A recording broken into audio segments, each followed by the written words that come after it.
Oke, oke, ketemu lagi. Kita coba ya, ini pantang menyerah nih. Kita panggil lagi Dokter Purnawan. Duh, memang ya mendapatkan jadwal beliau aja. Sekarang mengundang beliau pun di IG Live ini. Oke, Bismillah. Oke, Dokter Awang. Oke, belum kelihatan sih ini, tapi ini sudah terbagi dua layarnya. Dokter Awang, Assalamualaikum. Assalamualaikum, Dokter Awang. Eh, buat yang udah join, suara saya kedengeran nggak ya? Oh iya, sinyal, sinyal padat macet ya. Iya nih. Nah, nih Dokter Awangnya udah masuk lagi. Saya panggil lagi ya. Udah nggak sabar nih, eh, para mami, para moms yang hari ini nih pengen ngobrol-ngobrol tuh. Suara saya terdengar. Oke, kita panggil lagi ya Dokter Awangnya. Dokter Awang sudah diundang nih.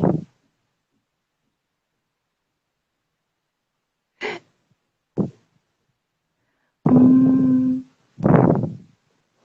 oke, terima kasih nih sudah respon. Iya, suara saya terdengar ya. Berarti ini tinggal menunggu Dokter Awang. Ini sudah diundang beliaunya. Oke, Bismillahirrohmanirrohim.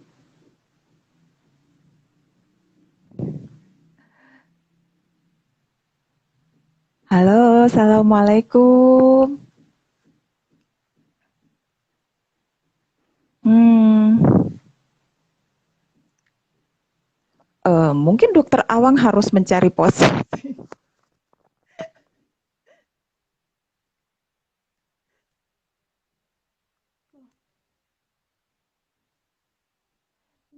Bentar, bentar. Oke, kita panggil lagi ya.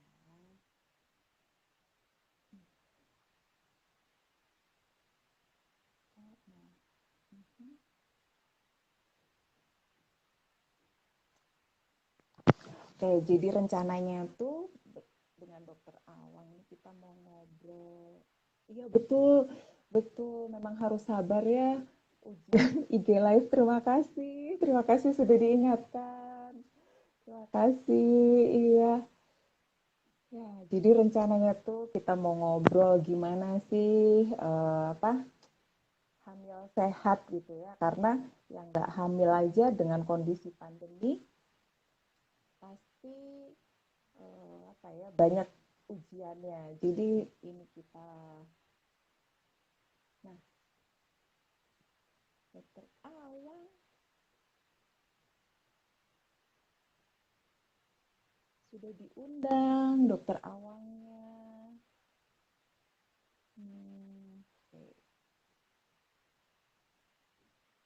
Oke, okay. Enggak. Oh ya, ini kalau sekarang suaranya udah lebih jelas, Bandari. Nah, oke, ini saya undang lagi Dokter Awangnya. Oke, tes tes. Ini suara saya jelas, Mbak Vivi. Hmm, halo Cindy, suara saya jelas nggak ya? Aduh, kenapa ya nggak bisa bergabung? Oke, tuh Mbak Dari jelas. Kenapa ya Dokter Awang nggak bisa gabung? Hmm, sedih saya.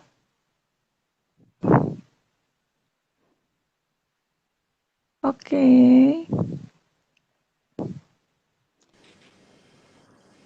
Nah, Halo, halo, halo. Terima kasih. Ya halo. ampun. Akhirnya bisa juga tuh bertemu dengan Dokter Nggak tahu Awang nih tempat kenapa. saya Padahal nih. sinyalnya juga baik-baik aja. Ini sih muter. Tadi sempat video terjeda, tapi nggak apa-apa ya. Mudah-mudahan berikutnya lancar. Ya, Dokter Awang ya. Oke. Oke, Ya, sip sip. Oke. selamat siang semuanya. Oke, tuh para mam sudah disapa nih sama Dokter Awang. Jadi tadi sempat diperkenalkan bahwa Dokter Awang ini ahli veto maternal. Boleh nggak dok diceritain veto maternal itu apa sih? Oke,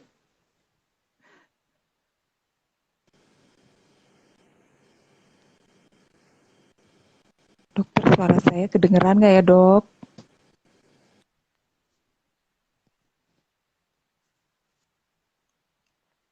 Dokter, buat yang udah join nih, suara saya kedengeran nggak? Karena dok, kalau di tempat saya, dokter awangnya muter. Ini malah freeze. Halo,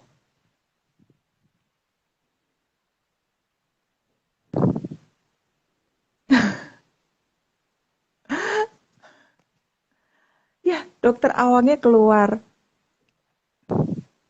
Hmm, oh suara saya kedengeran ya? Kenapa ya?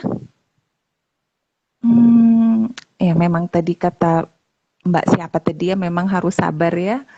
Ujian ini, ujian di siang hari, ujian sinyal.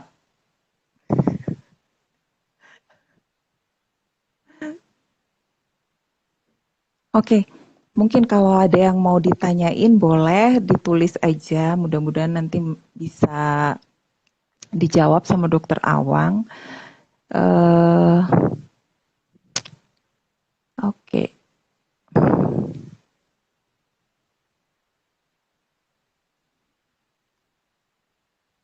Hmm, ini saya panggil lagi dokter Awang.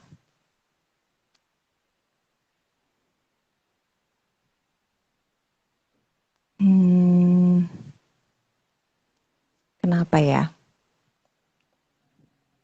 Oke, jadi eh, nanti boleh bertanya bagaimana menjaga kesehatan ibu hamil selama pandemi, karena kan pandemi mungkin gimana kontrolnya, bolak-balik ke rumah sakit, aman atau enggak gitu ya. Kemudian tentang vaksin juga bisa ditanyakan dengan dokter awang gitu ya.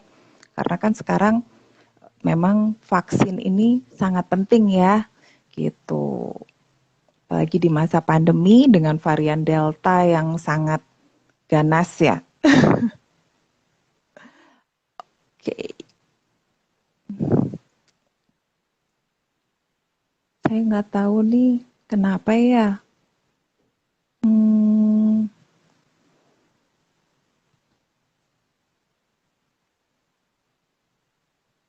halo, oke nanti kita tanya ya. Jadi vaksin untuk ibu menyusui bagaimana? Hmm. Nah, join lagi dokter Awang. Loh, kok keluar lagi?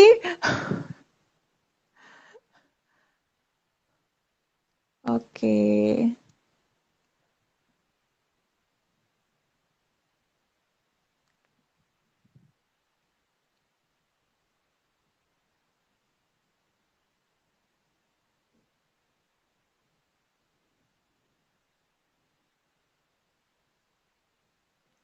sudah saya undang.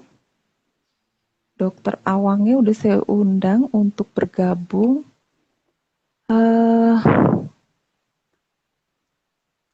Oke, okay.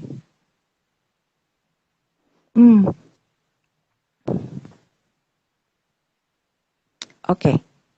Ini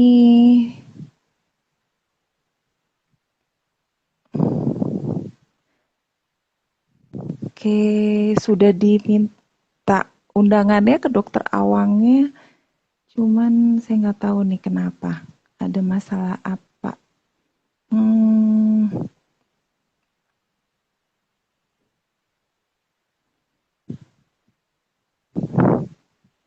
oke, ini tadi ada yang nanya ya, oke udah saya catat. Jadi vaksin untuk ibu hamil gimana? Tapi kita coba dulu deh ini ada. Oke, Dok, coba diulang di invite. Ini saya invite sekarang. Eh, coba ya, bisa nggak? Sudah diundang di sini? Hmm, oke, kita sambil nunggu, sambil saya coba minta ke Dokter Awang untuk eh saya coba kalau saya yang diundang gimana gitu ya. Nah, ini masuk. Siang, Dok. Dokter Awang. Tadi baru menyapa saja loh. Kita belum ngobrol-ngobrol nih.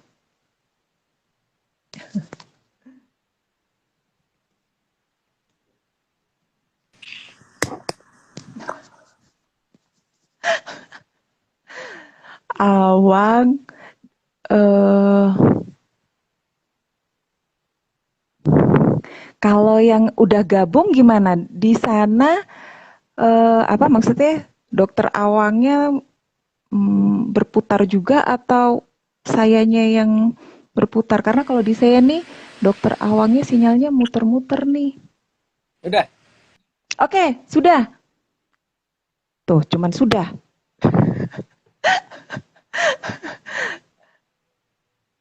Oke.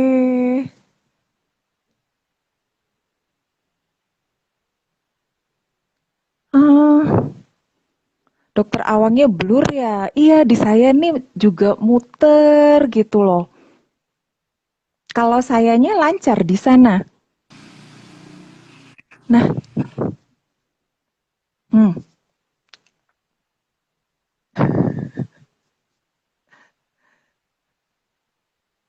halo.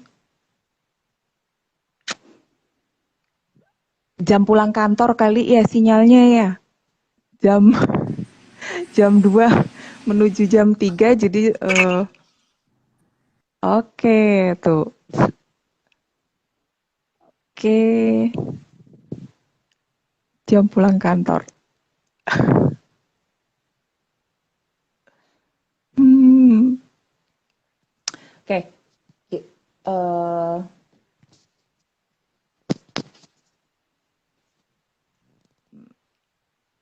oke, jadi ini oh dokter awalnya sampai mencari lokasi nih seperti yang sinyal yang bagus di mana gitu ya, Dok ya.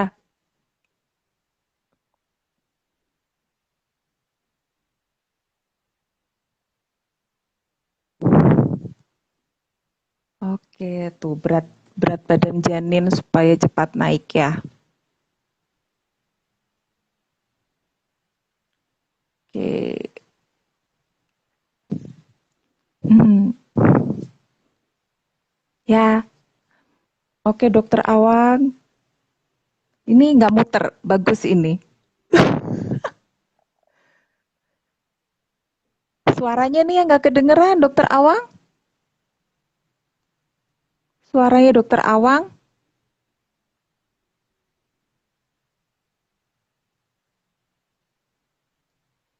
kata beliau, saya memang belum bersuara, kata beliau.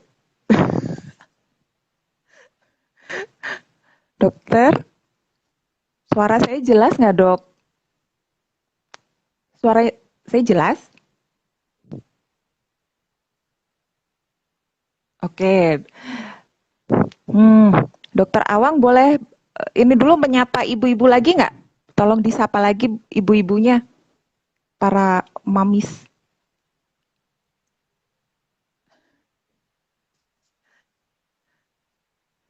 Halo dokter Awang,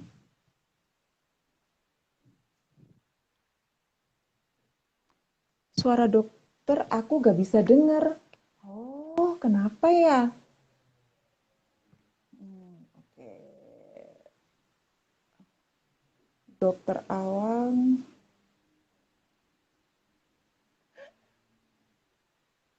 maaf ya. Loh, kok hilang? Hmm,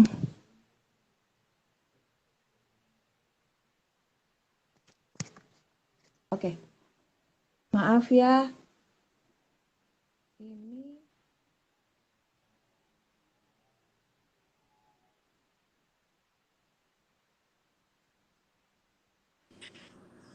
Halo. halo, oke, Ya, alhamdulillah. Sip, sip, sip. Maaf ya, tes. mungkin sinyalnya Halo, tes. selamat Oke. siang. Dengar? Hmm, dengar, dengar. Disapa dulu ibu-ibunya, Ya, Dok. oke. Boleh, Dok? Halo semuanya. Ibu-ibu dan bapak-bapak ini kayaknya ada bapak-bapak juga nih. Ya. Oke, ini Dokter Awang, lengkapnya Dokter Purnawan Seno Aji. Beliau di Rumah Sakit Persahabatan ya, Dok ya?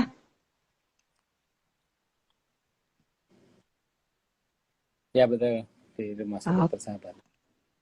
baik. Beliau ini juga konsultan veto maternal.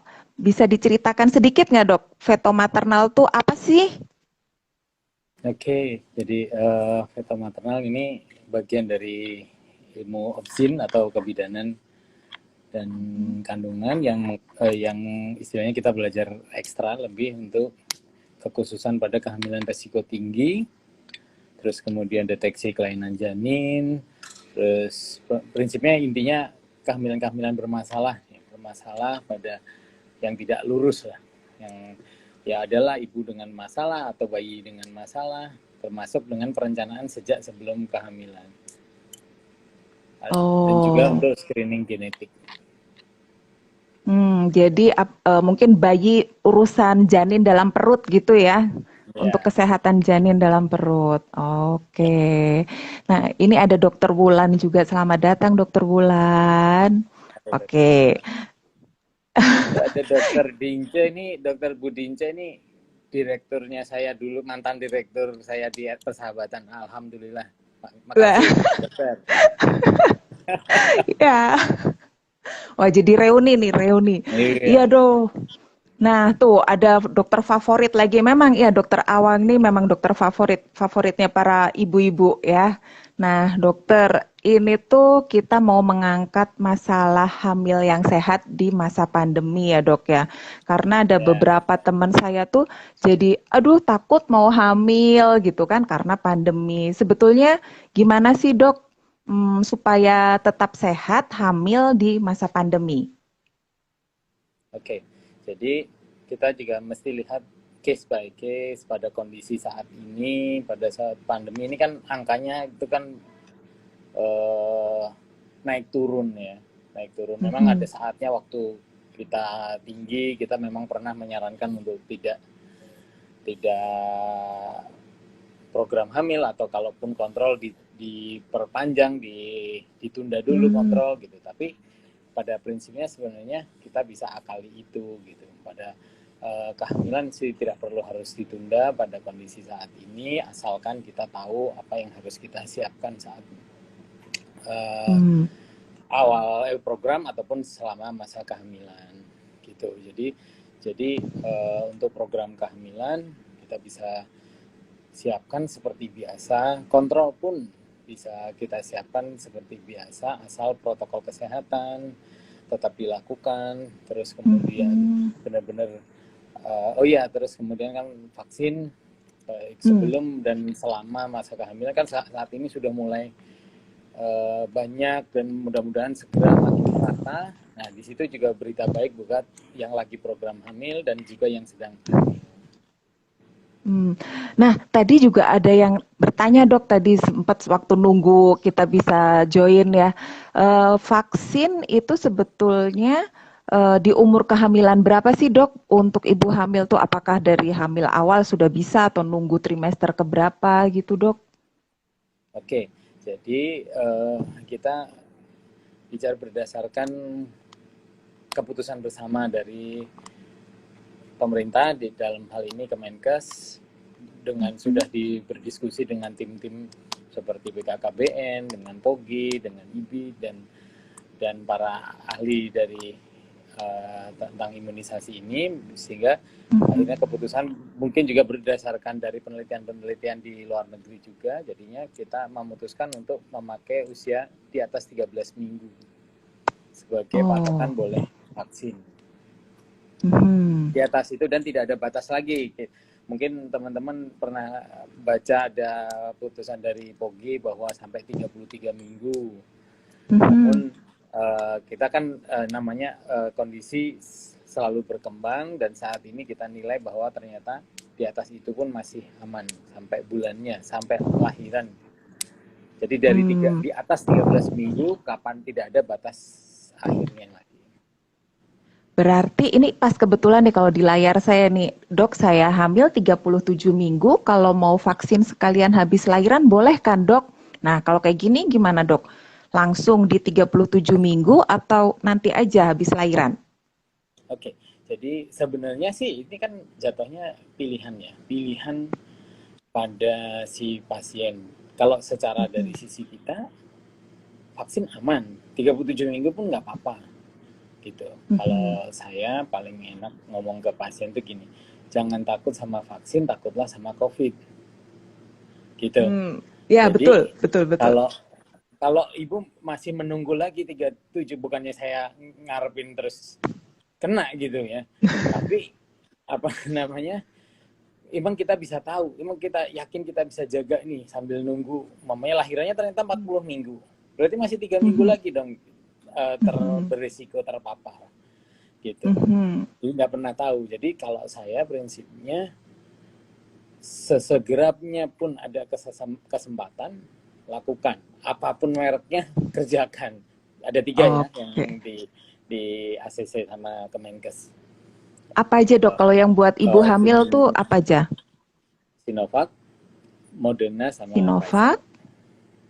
Oh, Sinovac, Moderna Moderna, dan Pfizer.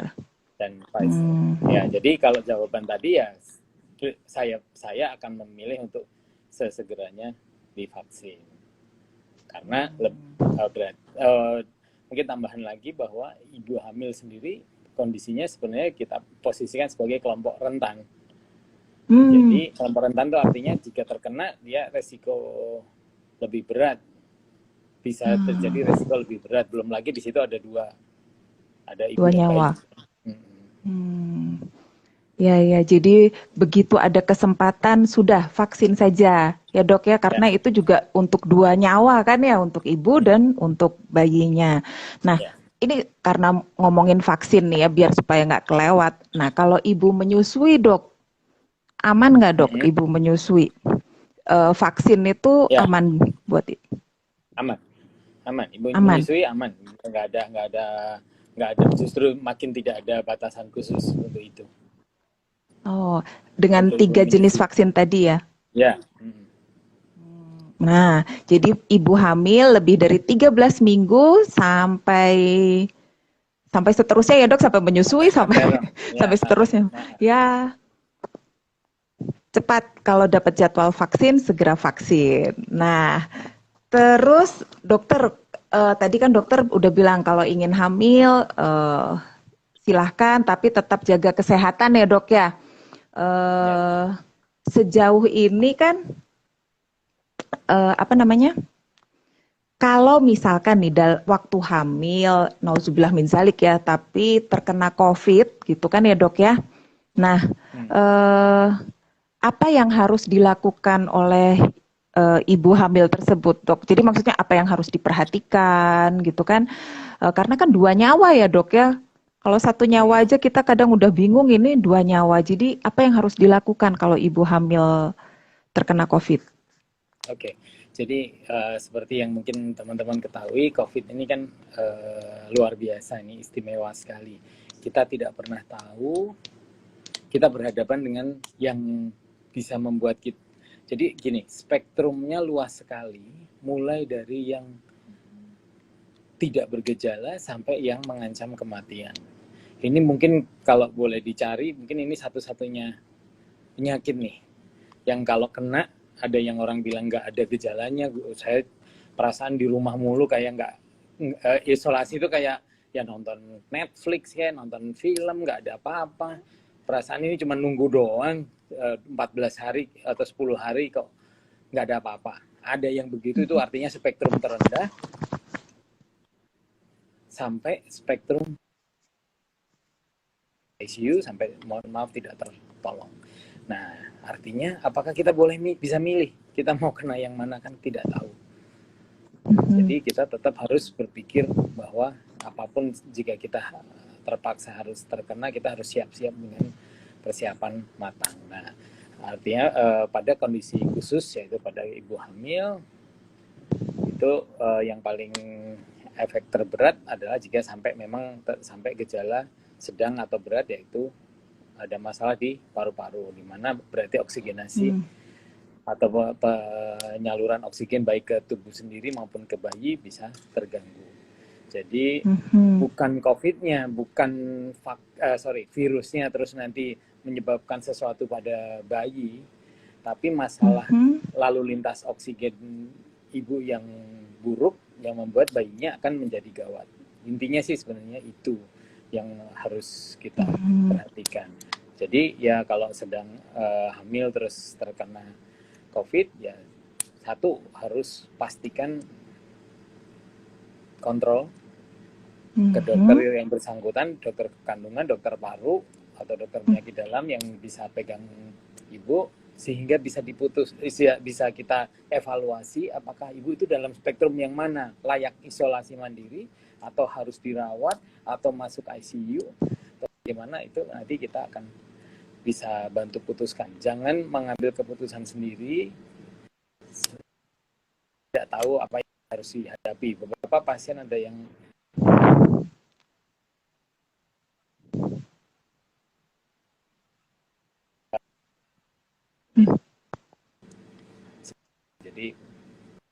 jadi harus itu kalau pasiennya juga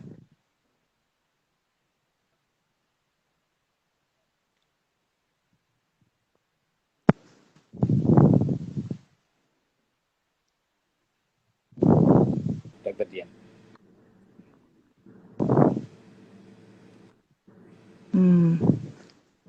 Oke, jadi jangan harus dikonsultasikan gitu ya dengan dokter kandungan, dokter paru, dokter penyakit dalam, kalau terkena COVID. Dokter, tapi ini saya izin bertanya dok, kalau yang tidak hamil kan ada batasannya kan dok, kalau di bawah 94 berarti saturasi di bawah 94, ya segera ke rumah sakit kan gitu ya dok ya. Nah kalau yang saya pikirkan kan kalau ibu hamil karena ada 2 nyawa tadi ya, jadi titik kritis saturasinya itu berapa dok? Pada prinsipnya sama 94? Oh sama. Jadi jangan juga terdistract atau terganggu keputusannya karena yang waktu beberapa bulan Juni atau Juli yang waktu angkanya tinggi-tingginya di Jakarta, sampai akhirnya 93, 92 itu mereka masih bertahan di rumah karena tidak ada tempat. Ini kan udah di luar standar. Tapi kalau ngomongin balik ke saat kita ketersediaan rumah sakit ada, maka di bawah 94 itu seharusnya harus pastikan kontrol untuk memastikan dia layak ini atau harus dirawat sebelum jatuh ke kondisi berat. Karena tadi ya dok ya membawa 2 nyawa. Nah ini juga ada pertanyaan nih dok. Nah bulan kemarin ada bumil tidak bisa mencium, mungkin anosmia gitu kali ya dok ya. Nah sekarang udah sembuh, boleh vaksin dok? Apa harus nunggu 3 bulan nih kalau ibu hamil? Pertanyaannya, anosmianya dievaluasi enggak ini COVID atau bukan? Oh iya betul dok. Ya. Anosmianya karena COVID.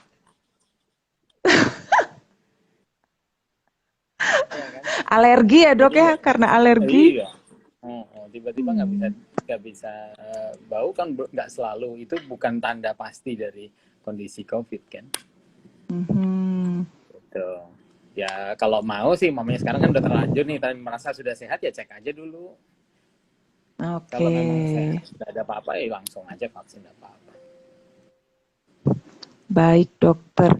Nah, dokter, kalau tadi kan dokter jangan sampai jatuh ke berat, ya. Kalau ibu hamil terkena COVID, terus apa termasuk kelompok rentan gitu kan. Nah, tren di ibu-ibu ini kan suka ini kan dok, aduh saya pengen lahiran normal, saya nggak mau SC kan gitu ya. Ya, Eh, ketika ibu hamil terkena COVID, itu apakah harus SC dok? oke. Atau bisa lahiran normal? Jadi ibu hamil yang terkena COVID bukan selalu berakhir dengan operasi sesar atau SC. Hmm. Semuanya tergantung kondisi kehamilannya dan kondisi ibu saat itu. Jadi balik lagi saya tekankan bukan COVID-nya yang seringkali bikin masalah, tapi bagaimana kondisi ibu dalam arti respirasinya, bagaimana pernafasannya, bagaimana apakah ada gangguan Hmm. oksigen di ibu. Nah, ini yang akan menjadi masalah besar saat dia harus bersalin dalam kondisi atau mau ngeden dalam kondisi oksigennya kurang. Belum lagi biasa jika ibu aja kurang, kira-kira bayi kurang apa enggak gitu kan? Pasti kurang dong gitu kan. Nah, kondisi bayi hipoksia itu juga bukan indikasi untuk persalinan normal, itu sudah pasti kita percepat lahiran untuk menyelamatkan si bayi. Jadi murni lihat dulu gejala yang ditimbulkan, bukan serta-merta kalau positif terus harus operasi, itu tidak bisa. Di lahir normal bisa. Beberapa case ada yang rawat, saya rawat di sini bertahankan, tidak ada apa-apa, dirawat untuk COVID-nya, terus kemudian baik, ya udah pulang. Lahirnya 3 minggu lagi ternyata baru lahir. Dalam Dan kondisi normal. negatif. Dan bisa Oh, normal. udah negatif. Oh. Gitu, artinya tidak apakah dia sudah terus harus prematur harus dilahirkan ataupun sudah bulannya harus dilahirkan dengan operasi, tidak juga Oh, harus diinduksi cepat-cepat, tidak. berarti saran saya buat ibu hamil mungkin serahkan saja sama dokter kandungannya gitu kan. Syukur-syukur Ya. dapat dokter awang, biarkan dokter yang berpikir. Ya, dok. Dokter ini ada pertanyaan ya. 17 Juni 2021 kemarin saya sudah vaksin dosis pertama AstraZeneca dan rencana vaksin kedua tanggal 9 bulan September. Ternyata sekarang saya sudah hamil 11 minggu. Nah, apakah saya tetap harus vaksin kedua? Karena kan mungkin berarti belum 13 minggu ya dok ya? Ya. Gitu dok. Tetap Dan kita jenisnya ini tadi, maaf dok, AstraZeneca. iya betul. Jadi gimana dok? Ya, jadi pada case ini kan case yang agak-agak khusus ya. Jadi dalam hal ini umurnya belum, berarti kan masih paling cepat 2 minggu lagi atau 3 minggu lagi. Dan lanjutkan vaksin kedua, kalau bisa pasti ajukan untuk ganti vaksin. Bukan karena AstraZeneca dalam hal ini tidak aman, bukan, hanya karena saat ini yang kita ACC dari kementerian baru 3. Jadi ini hanya masalah kebijakan ya. Secara kondisi AstraZeneca beberapa case di luar negeri juga dilakukan kepada ibu hamil. Tapi di Indonesia kita baru di ACC 3 ini, jadi kemungkinan ibu akan nanti di tempat vaksin kedua akan disarankan untuk ganti ganti either Sinovac, Pfizer atau Moderna. Nah, ini mah pertanyaan saya dok. Jadi kan satu AstraZeneca, kalau kedua nanti ganti Pfizer, berarti kan Pfizer baru 1 dosis. Apakah nanti perlu lagi Pfizer yang kedua gitu dok? Kemungkinan iya. Jadi kita akan anggap ini sebagai vaksin total. Jadi bisa 3 kali vaksin ya. Oke, dokter ini ada pertanyaan lagi nih dok. Apakah vitamin yang dianjurkan untuk bumil dengan COVID sama dengan yang tidak hamil? Atau cukup vitamin hamil saja, apa Fe atau kalsium gitu, Dok? Mm. Pada prinsipnya sih sama ya, cuman memang eh, kita sih beda-beda. Kalau saya pribadi memang vitamin hamil untuk hamil pada kasus saya yang kebetulan memang banyak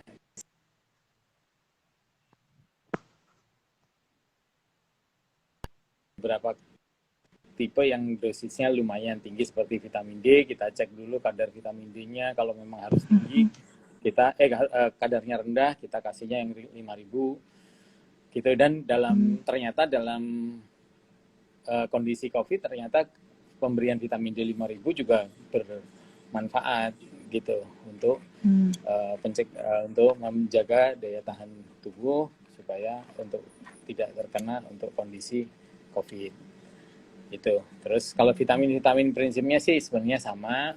Vitamin C 500 mg juga sebenarnya tidak perlu harus diminum setiap hari. Kondisi pada saat drop saja, seperti mungkin sedang flu, sedang capean gitu, itu bisa diberikan 500 mg. Tidak perlu sampai yang 1000 mg.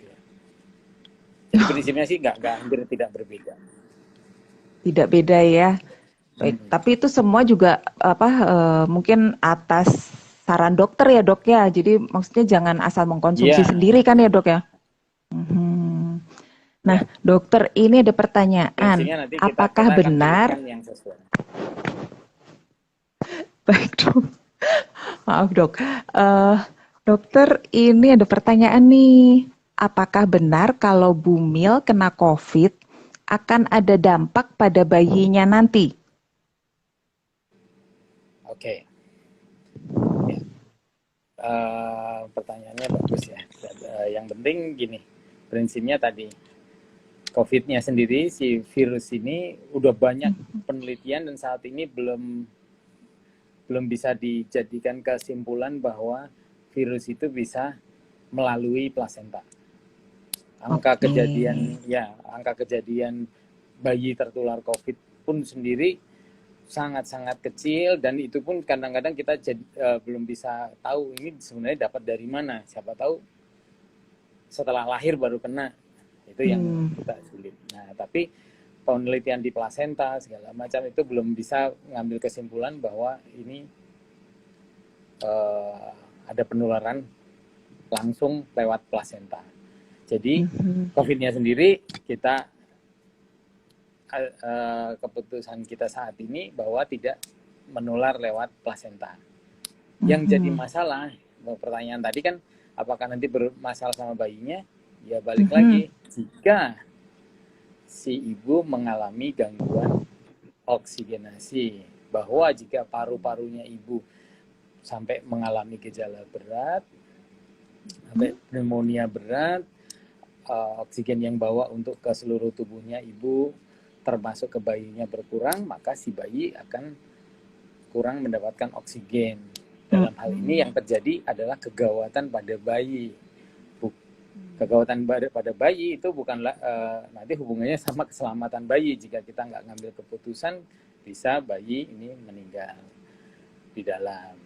Istilahnya COVID ini bisa bikin paru-parunya ibu rusak aja, ibu atau pasien bisa nggak selamat, apalagi bayi yang pasrah sama ibunya kan.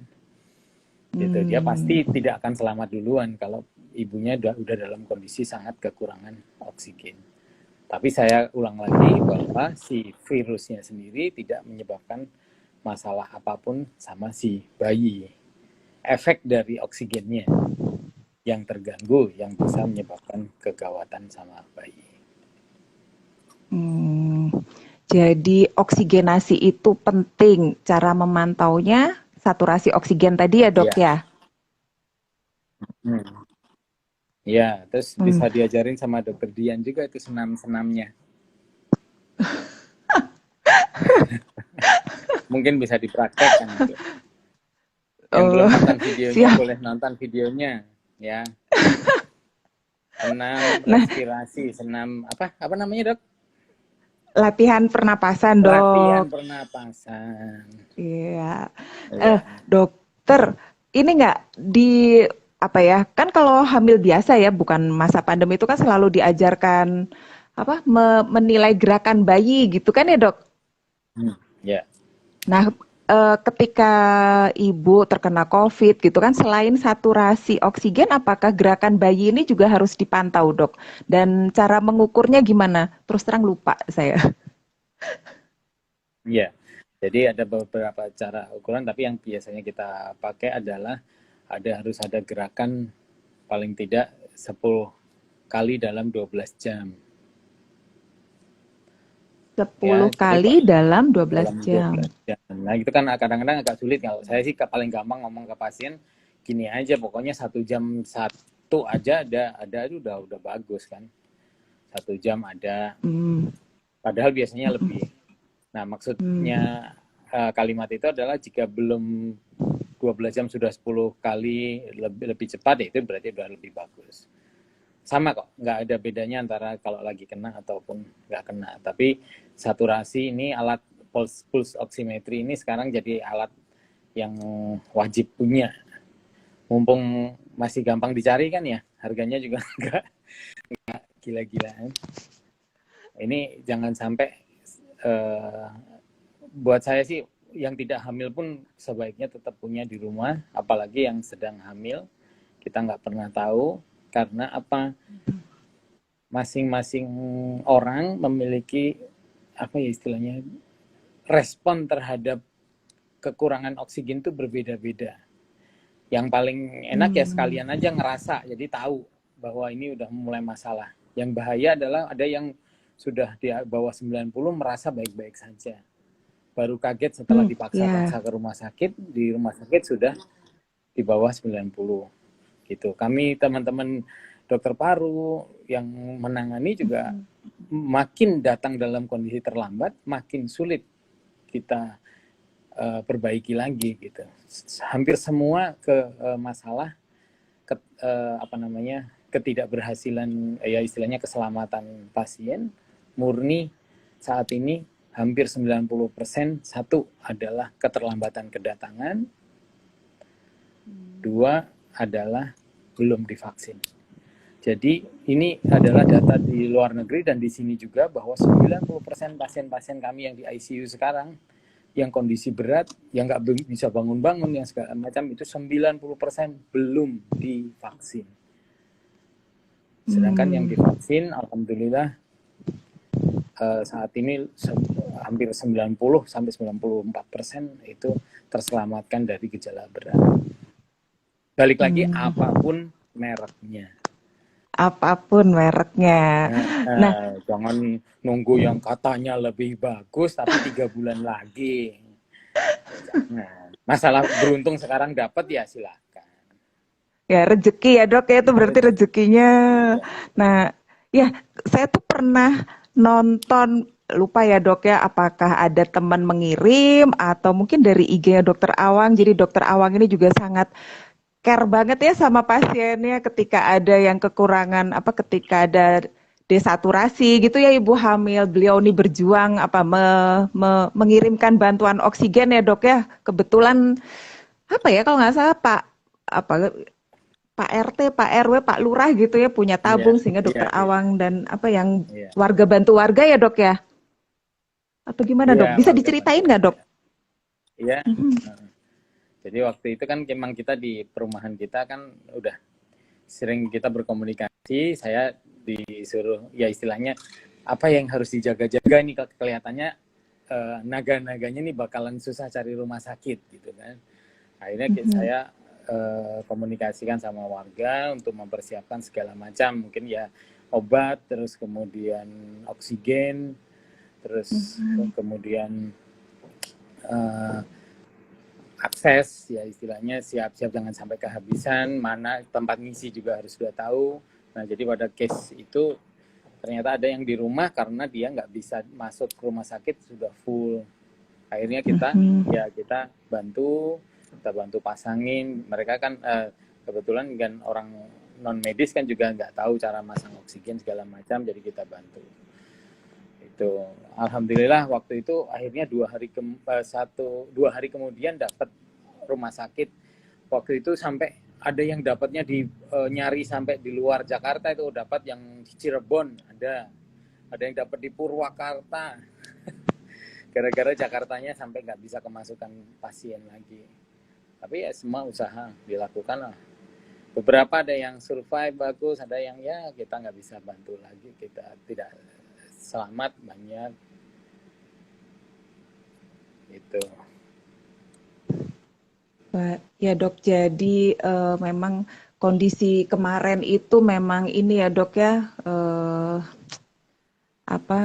memang Indonesia jadi ya gawat lah ya kondisinya karena memang tempat tidur kurang gitu ya, tadi malah sampai ke Cirebon. Kalau sekarang gimana dok? Bed okupansi itu tempat tidur di rumah sakit banyak berkurang gitu dok? Ya, jadi kalau dari laporan apa yang saya hadapi langsung baik di rumah sakit negeri maupun di rumah sakit swasta saya, ini memang jauh berkurang. Tapi ini adalah gambaran di Jakarta. Saya dapat kabar katanya di daerah malah justru masih ada yang angkanya tinggi, kayak bergeser gitu loh ke daerah. Tapi ya mudah-mudahan sih kalau secara angka nasional sih memang karena di ruang daerah yang padat penduduknya memang semuanya berkurang. Surabaya kayaknya juga udah mulai berkurang gitu. Nah begitu berkurang maka sebenarnya akses ke rumah sakit itu kan sangat terbuka. Jadi pasien-pasien yang masih saturasi 93, 94 bisa langsung dapat akses untuk pertolongan, banyak yang selamat gitu kan. Sebenarnya masalah kematian yang tinggi juga sebenarnya akibat itu, akibat dia tertahan. Beberapa saya ada kasus yang sampai saturasi 60 itu 2 hari di rumah. Saturasi 60. Jadi, kalau teman saya bilang katanya kayak ditenggelamin pelan-pelan. Rasanya saya mudah-mudahan nggak pernah, jangan sampai merasa seperti betul. Itu. Gitu. Jangan sampai, betul dok. Nah itu nggak akan terjadi jika rumah sakit masih bisa tackle secara loading pasiennya masih bisa. Nah saat ini sih banyak ruangan yang kosong, banyak sudah mulai bisa terima case-nya di Jakarta. Insya Allah mudah-mudahan nggak ada puncak-puncakan lagi. Amin, amin. Dokter, kalau tadi ya dok, ibu hamil COVID gitu, positif COVID, kemudian sudah waktunya melahirkan gitu ya, berarti kan di umur kehamilan tua, kemudian melahirkan gitu. Nah, kalau biasanya kan rawat gabung ya dok ya, biasanya ya kalau sehat nggak ada pandemi. Nah, supaya kita punya bayangan gitu. Jadi kalau ibunya positif, terus nanti bayinya gimana ini dok? Apakah ibunya masih bisa rawat gabung? Apakah masih bisa menyusui atau bagaimana dok? Ya, dengan penanganan kami di rumah sakit rujukan COVID, bayi tidak bisa dirawat gabung karena potensi penularan masih tinggi. Ibu kan akan ditempatkan di ruang isolasi khusus, bayi bisa aja tertular oleh itu kalau dia ada di dalam ruangan yang sama. Prinsipnya sama seperti penularan pada orang dewasa. Jadi penularan lewat droplet, lewat bersin, lewat tangan yang bekas kena droplet gitu kan. Jadi tetapi jika pertanyaannya untuk menyusui bisa atau tidak, jawabannya adalah bisa, karena ASI tidak terbukti tidak menularkan virus COVID tersebut. Berarti harus pinter-pinternya kita aja, nggak gimana caranya bayi tetap dapat ASI tapi tidak tertular lewat nafasnya, lewat droplet dari si ibu. Pada case di rumah sakit ibu masih dirawat, ya berarti dipompa. ASI dipompa diberikan sama si bayi. Tapi di kondisi baik-baik saja di rumah, pasien sudah di rumah, pada prinsipnya tetap mungkin yang untuk paling aman ya dipisahkan dan diberikan ASI-nya terpisah di pompa. Tapi jika Menyusui pun boleh dengan catatan protokol kesehatannya dijalankan dengan benar, artinya pakai masker, cuci tangan sebelum pegang bayi, jangan masukin tangannya ibu ke mulutnya bayi, pokoknya prinsipnya sama,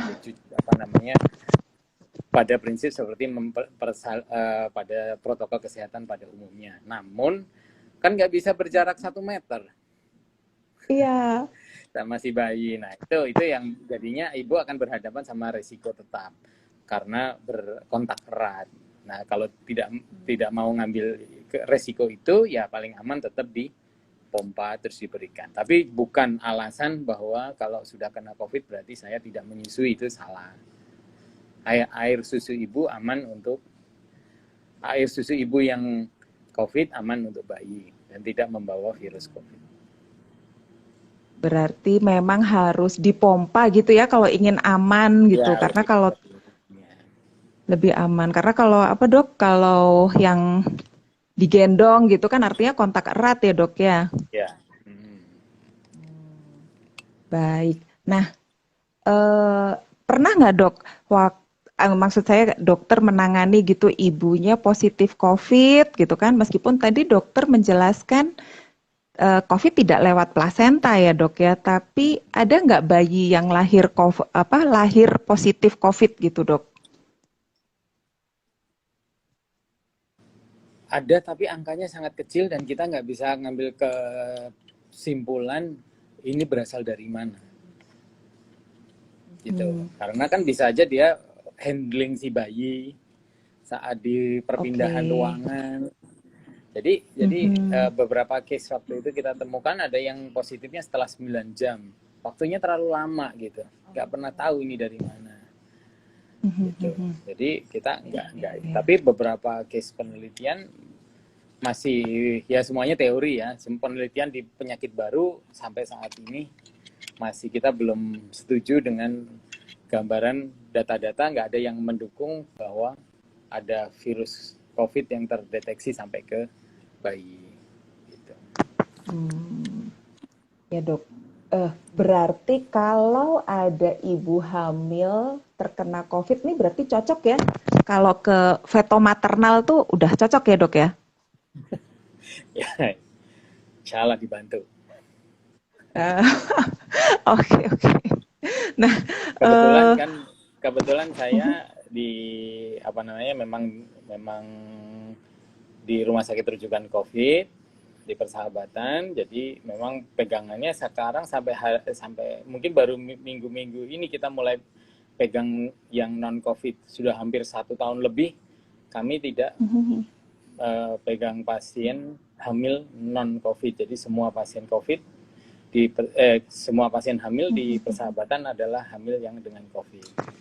Terus kebetulan di tempat saya rumah sakit swasta juga pegang karena kita timnya juga siap, ada dokter paru, dokter penyakit dalam, ICU juga siap, jadi kita juga pegang pasien COVID juga gitu. Jadi ini ya, kalau yang di negeri memang jadi khusus yang COVID ya Dok ya, tapi kalau yang di swasta ibu hamil ada yang COVID ada yang enggak. Nah ini nih tadi tuh di awal-awal nih Dok, ada yang nanya nih Dok saya kalau kurang tidur suka flu atau batuk kayak alergi gitu, obatnya yang kayak alergi gitu, obatnya ya tidur apa aman kalau divaksin? Mungkin obatnya apa? Boleh minum obat sembarangan? Maksudnya obat flu biasa gitu? Boleh nggak Dok? Kalau misalkan kurang tidur, kemudian ada batuk alergi gitu, boleh nggak Dok? Kalau ibu hamil? Ya, kalau si ibu suka sih nggak apa-apa ya. Ibu kan katanya suka flu. Kalau suka nggak apa-apa. Kalau saya sih nggak suka flu. Jangan suka ini dong. Iya. Jadi prinsipnya obat flu tuh aman, nggak apa-apa untuk ibu hamil. Batuk-batuk obat flu yang untuk alergi itu aman ya, nggak apa-apa, silakan aja. Tapi bukan berarti untuk bisa buat tidur, kebetulan aja obat-obat flu tertentu kayak CTM itu memang kategori 2, yaitu kategori yang aman untuk ibu hamil. Itu bisa untuk flu tapi punya efek bahwa dia bisa jadi ngantuk gitu. Tapi jangan pakai itu untuk supaya mudah tidur, enggak. Untuk flu-nya, flu dan batuknya ada kok banyak kan obat-obat saat ini. Terus kalau untuk batuk sih biasanya OBH gitu juga aman, enggak apa-apa. Yang sederhana-sederhana nanti kita dari masih banyak lagi kan obat batuk flu yang lebih berat yang pakai istilahnya pakai tipe yang keras gitu ya, itu jangan dulu. Tapi yang bisa Saya over jadi the counter. Oke, iya saya jadi ingat dulu waktu saya hamil saya juga konsul ya sama dokter Awang via WA. Ya dok ya, obat batuk Ya. apa dok? Ya, dokter ini ada pertanyaan lagi nih. Berarti pada saat pandemi ini setiap bayi yang baru lahir itu pasti di swab atau bagaimana dok untuk mengetahui si bayi ini positif atau tidak? Ini lahir pada ibu yang COVID atau ibu yang tidak COVID? Nah ini nggak Kalau dijelaskan sih dok. kalau pada ibu yang COVID, tetap kita punya protokol akan di swab Hmm. untuk memastikan. Karena ini kan pasti akan jadi case laporan kasus kan, kalau jika memang sejak lahir sudah ada bukti positif untuk dicari apakah memang benar ada dugaan tertular itu dan dari mana gitu. Tapi kalau untuk yang non COVID saat ini sih tidak selalu ya, ibunya terbukti untuk pas saat bersalin tidak terkena, kita di ruangan biasa ya pasiennya rawat gabung seperti biasa, tidak ada pemeriksaan harus kewajiban untuk swab pada bayi-bayi pada.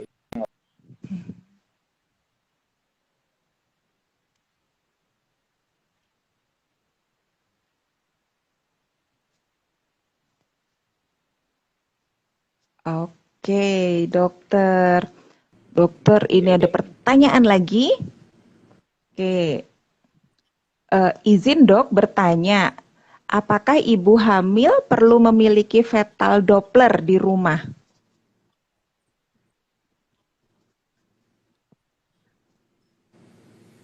Oke, jadi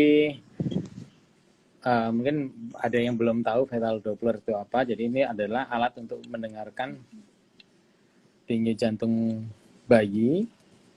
Itu alatnya kecil, harganya juga murah, mudah didapat, online juga banyak, ya.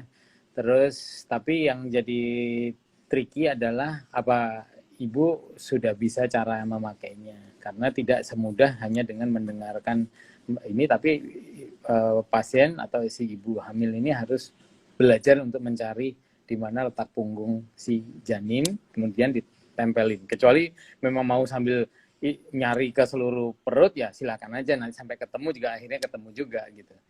Tapi berarti prinsipnya sekali waktu boleh, saya sangat appreciate sekali, itu pasti akan sangat memudahkan kami, Bu Bidan atau dokter mendapat laporan, apalagi sekarang pasien pengennya telemedicine mamanya. Saya butuh laporan itu kan, denyut jantungnya berapa, gitu, gerakan bayi seperti apa, karena selain itu kita nggak bisa bantu. Jadi kalau untuk pasien-pasien yang memang berniat untuk telemedicine, telekonsultasi, ya mesti harus siap itu, tapi sudah bisa caranya. Mungkin bisa minta sekali waktu, minta diajarin nakes yang dekat rumah, Bu Bidan, atau ini untuk ajarin cara mencari punggung janin. Jika sudah ketemu dan terbiasa, tinggal silakan, tidak ada masalah kok. Malah sangat bagus sekali pada pasien-pasien yang memang pengen khawatir, karena kan kalau tanpa itu juga, kalau maunya nih pasien bertanya sama saya, gerakan janin saya berkurang, saya harus bagaimana? Ya jawaban satu-satunya datang ke rumah sakit untuk didengerin kan denyut jantungnya. Nah kalau dia punya, dia bisa videoin, kirim ke saya, kita bisa dengerin sama-sama, yaitu akan sangat bermanfaat sekali di masa-masa pandemi ini. Gitu. Jadi selain pulse oximetrik untuk bumil silakan kalau mau punya ekstra fetal Doppler. Ya, ya, ya. Eh, nah, dokter, kalau tadi kan dokter nyebut ada telemedicine juga nih buat ibu hamil. Gimana ya? Opsi. Jadi gimana? Maksudnya gini, pilihan kapan bisa telemedicine, kapan enggak gitu loh, Dok. Takutnya kan kadang-kala buat saya sendiri untuk konsultasi ke dokter kan juga ragu-ragu ya, enggak usah gitu loh. Jadi supaya para ibu hamil nih tahu, oh ini saya harus diperiksa oleh dokter tatap muka gitu kan, tidak cukup dengan telemedicine. Nah, itu gimana, Dok? Kapan harus telemedicine, kapan harus tatap muka untuk ibu hamil ya, Dok ya? Ya. Jadi untuk ibu hamil sih kalau memang kepepet ya, kalau dalam hal ini kan saya nggak bisa memaksa bahwa pasti prokesnya bagus atau tidak. Pasien yang tahu kondisinya sendiri, apakah dia berani atau tidak. Kalau nggak berani, berarti kan dia akan lebih banyak untuk telemedicine dan telekonsultasi daripada ketemu tatap muka langsung. Berarti yang jawabannya adalah seberapa minimal, kapan aja sih yang tetap harus tatap muka gitu kan. Nah, paling aman itu kita perlu banyak data yang bisa kita dapatkan pada kehamilan usia 11 sampai 14 minggu. 11-14 minggu adalah USG untuk deteksi kepastian usia kehamilan. Jadi kalau di luar negeri kita istilahnya dating scan. Jadi scan ultrasound USG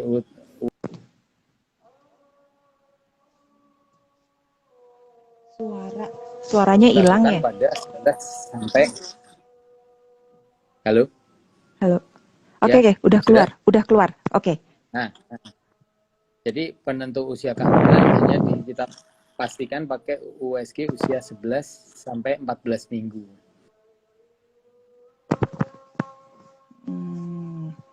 Itu yang harus tatap muka ya, Dok ya?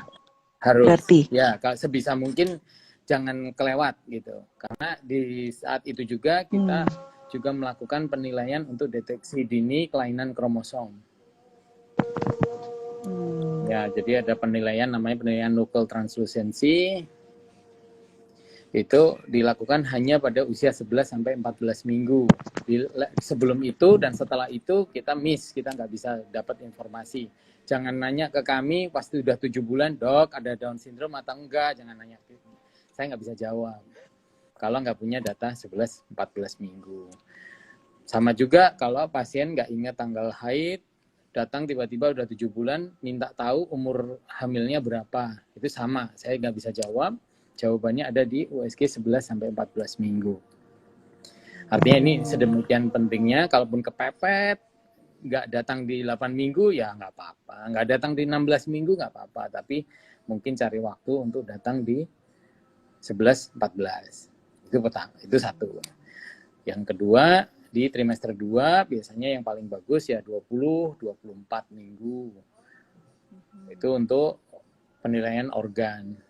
Jadi kesempatan untuk mendapatkan gambaran secara detail untuk maaf ya, ini gambaran saya di feto maternal ya, karena saya memang di saat-saat itu menilai pemeriksaan detail seperti struktur kepala, otak kecil, cairan di kepala, bola mata, bibir, katup-katup jantung, ginjal, semuanya nanti dilihat pelan-pelan sampai ketemu semua aman.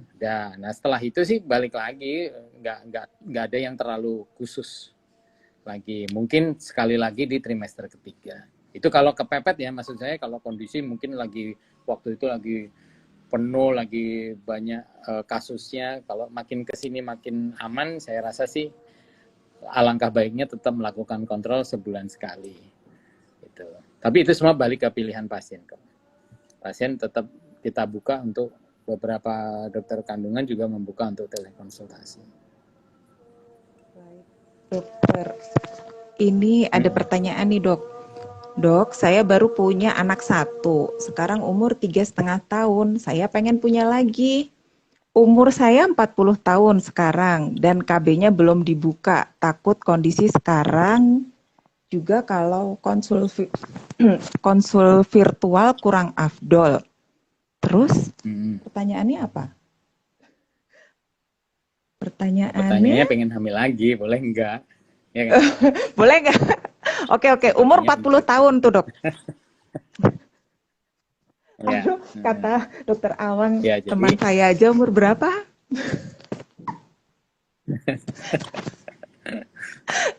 Silakan dok. ya. Jadi pada prinsipnya hamil itu hak reproduksi wanita.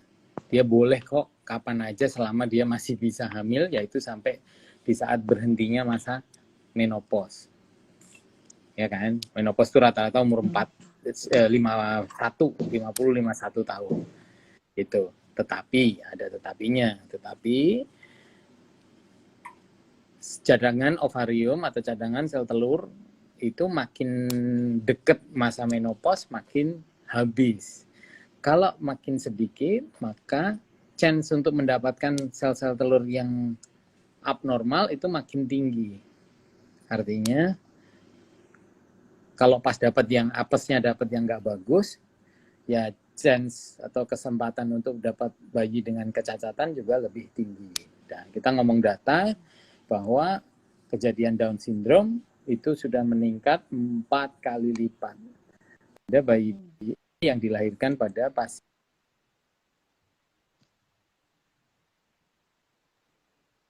45 tahun. Itu tugas saya sampai situ. Terus pasiennya akan bilang, nggak, saya tetap pengen. Ya itu berarti ibu yang mau ini berharap mudah-mudahan angka itu tidak kejadian di ibu gitu. Tapi kami dokter kandungan wajib untuk memberitahu itu, jangan sampai nanti ada cerita, kok dokter nggak ngasih warning, kalau ternyata anak saya begini, tahu gini kan saya nggak hamil gitu. Nah itu ya nggak boleh, itu salah kita. Jadi wajib kita kasih tahu segala macam resikonya.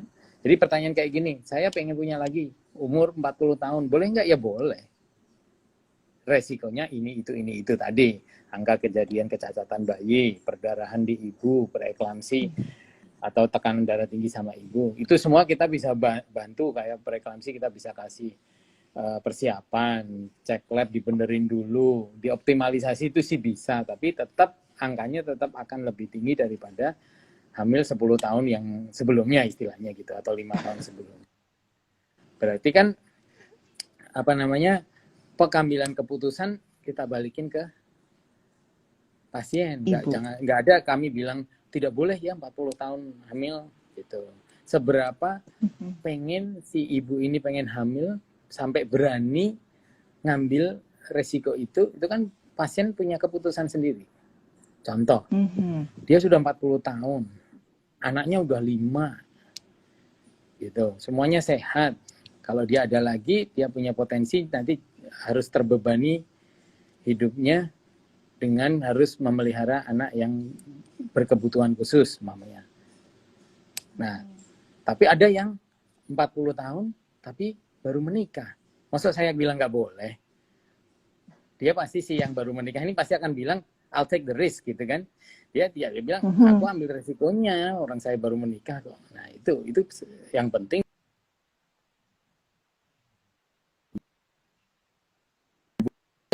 Ayo kita bantu, ibu nggak mau ambil ya udah, berarti nggak lagi gitu. Ya, jadi tahu resikonya ya dok ya, keputusan tetap di pasien.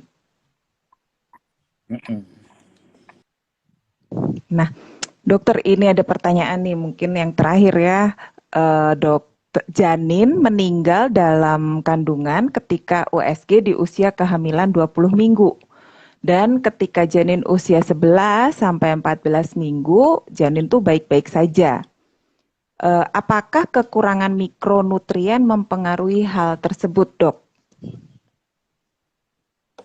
Oke, jadi mikronutrien atau nutrisi, kan ada makro, ada mikro. Makro itu seperti karbohidrat, protein, itu kan makronutrien. Mikro itu seperti vitamin, terus vitamin D, kalsium, zinc. Saat ini sih memang penting untuk membantu perkembangan. Tapi tidak serta-merta si mikronutrien mikro ini terus berhubungan dengan sampai keputusan berat sampai kematian bayi sih, tidak. Pasti ada sesuatu underlying masalah yang dibalik itu yang lebih berat. Contoh kelainan jantung berat, itu yang paling sering ya. Kelainan jantung berat yang tidak tertangani. Nah, artinya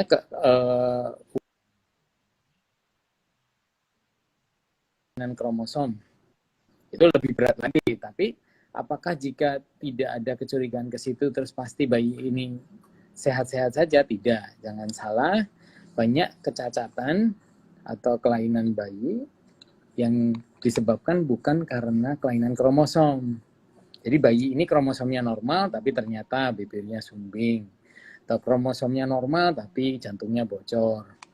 Ya itu sih kita tetap akan evaluasi. Biasanya makanya kita lakukan pemeriksaan di 20-24 minggu biasanya evaluasi. Tapi jika sudah keburu nggak ada di sebelum itu, berarti memang kondisinya pasti berat sekali. Jangan tidak berhubungan secara langsung dengan kurang vitamin terus meninggal gitu. Saya rasa sih terlalu jauh untuk berpikir ke situ. Ini pasti ada yang harus dicari dengan kondisi bayi pada kondisi di situ. Cuman kan kalau ketemu sudah nggak ada kan memang kita udah sulit ya, nggak bisa evaluasi lagi. Gitu. Oke dokter, ini kayak terakhir tadi saya ingat di awal-awal tadi sebelum tadi ada kendala tadi juga ada yang menanyakan hal yang sama nih, tapi jadi kita bahas aja ya dok ya. Dok, saya hamil kembar, kami selalu melahirkan, anak saya yang satu IUFD dan sekarang yang satu masuk NICU dengan berat badan 1,6. Bagaimana meningkatkan berat badan bayi prematur dok? Nah, itu pertanyaannya itu untuk bayi prematur sudah lahir atau waktu masih dalam perut ya? Kalau sudah lahir sudah bukan wewenang saya lagi nih. Itu pasti urusannya sama dokter anak ya. Tapi kalau masih di dalam, kalau bayinya satu, ya masih banyak ya nutrisi kita bisa berikan. Ada nutrisi lewat infus lah, bisa minum yang banyak, itu juga membantu untuk melancarkan asupan oksigen, asupan nutrisi. Biasanya saya sarankan lebih dari 3 liter per hari. Itu terus evaluasi aliran darah, itu kita bisa evaluasi dari awal. Sebelum 18 minggu kita bisa cek dari USG dengan arus Doppler, kita bisa lihat pada ada kondisi kemungkinan bayi kalau ada gangguan aliran darah di rahimnya ibu, maka ada potensi bayi ibu ini akan nanti preeklamsi atau bayinya nanti bisa kecil. Nah, itu bisa diprediksi dari awal. Nah, artinya persiapan dari awal itu penting. Tapi pertanyaannya akan jadi sulit kalau sudah terlanjur prematur baru datang ke saya terus minta dibenerin gitu ya, agak susah. Itu baru jawaban untuk bayi satu. Kalau untuk bayi dua ini memang adalah sesuatu yang harus siap dihadapi. Jadi bayi kembar itu memang resiko lahir lebih awal itu sangat tinggi sekali.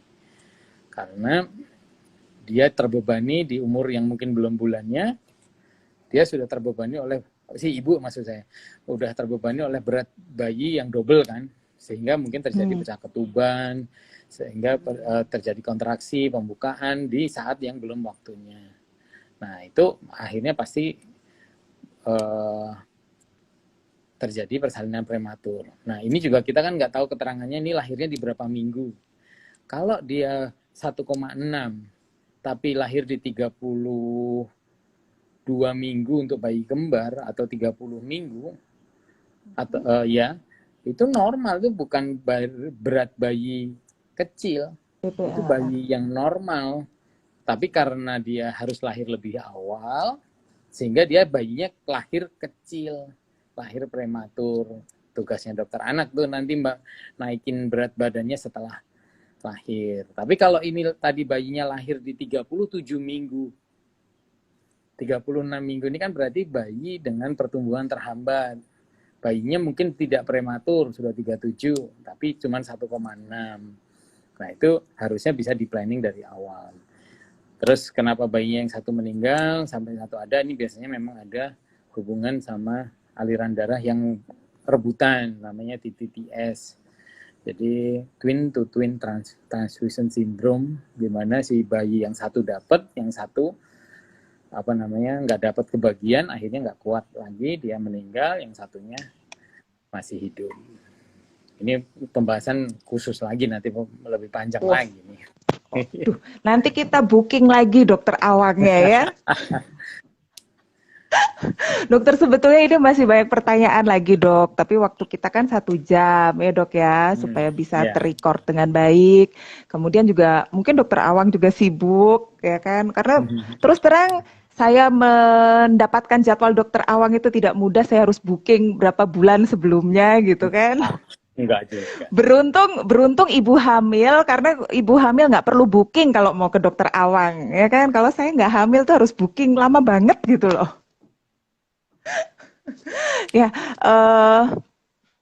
oke, terima kasih banyak ya dokter Awang. Mungkin nanti ada sesi-sesi berikutnya lah ya, gimana, mudah-mudahan ya nanti pengen tahu tentang supaya siap ya dok, siap untuk melahirkan gitu loh. Jadi kondisi hamil tuh memang harus dipersiapkan, apa yang harus dijaga itu kan penting ya berarti ya dok ya. Tadi kalau saya simpulkan, kalau saya izin simpulkan ya dok ya, jadi sebetulnya hamil itu adalah hak pasien, tidak ada yang menghalangi, dokter hanya memberikan informasi apa yang akan dihadapi nanti. Kemudian untuk ibu hamil yang terkena COVID, sebetulnya bukan COVID-nya yang bermasalah, tetapi oksigenasi dari ibu ke bayinya, karena itu sangat penting ya dok ya. Dan pemantauannya bisa dengan saturasi oksigen, bisa gerak janin ya, gerak bayi 1 kali per jam tadi ya kalau nggak salah, kemudian dengan Doppler, itu syukur alhamdulillah kalau punya. Proses melahirkan pada ibu hamil yang fit itu pun juga tergantung kondisi ibu hamil tersebut. Jika memang kekurangan oksigen, maksudnya berat di masalah oksigenasi, yaitu mungkin akan perlu penanganan yang lebih khusus. Tapi kalau baik-baik saja, masih ringan, itu bisa lahir normal. Gitu ya dok ya? Ya, betul. Oke, terima kasih sekali Dokter Awang. Senang sekali bisa langsung tatap muka. Saya yakin ibu-ibu di sini, para mamis di sini juga sangat senang karena Dokter Awang ini idola para ibu-ibu ya. Jadi tadi juga sudah banyak tuh tulisan, wah ini dokter praktek di sini, wah keren banget dokter ya. Aduh, top banget. Saya sebagai temannya bangga sekali sama Dokter Awang. Terima kasih ya Dokter Awang. Sampai bertemu lagi, sehat-sehat ya dokter di masa pandemi ini. Amin. Buat ibu-ibu juga yang sedang hamil maupun yang berencana hamil, sehat-sehat ya ibu-ibu semua. Terima kasih. Assalamualaikum. Assalamualaikum warahmatullahi wabarakatuh.